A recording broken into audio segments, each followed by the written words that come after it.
This is one of the craziest puzzles I've ever seen.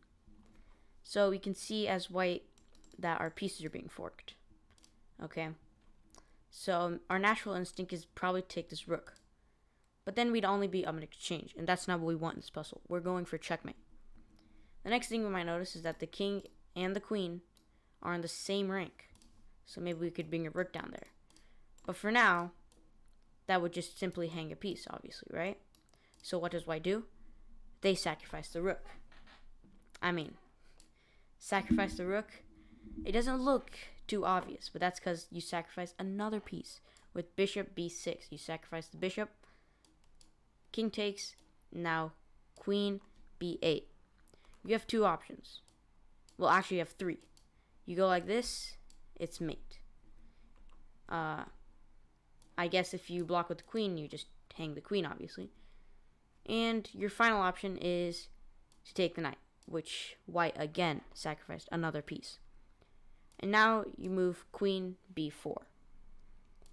King moves here, only move.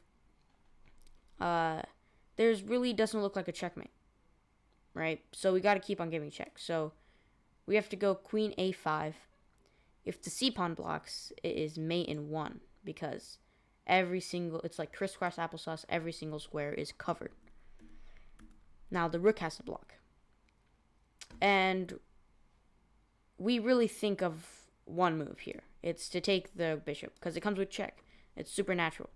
But that's not the best move. The best move is to sacrifice the pawn.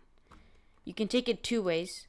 If you take it with the knight, it's going to be mate in 2 after like this. And if you take it with the bishop. Now what you saw in the thumbnail is going to happen right now. You sacrifice the queen.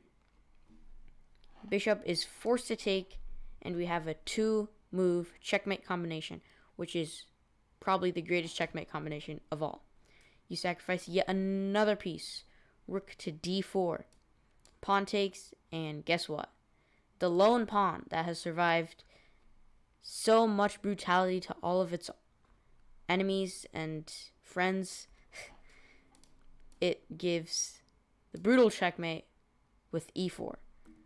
Just to recap, we first sacrificed the rook, then we sacrificed the bishop, then we sacrificed the knight, and then we sacrificed the pawn, and then the queen.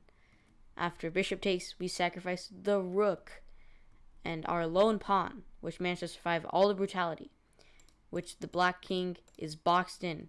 Even though it has a queen, it cannot prevent e4 checkmate.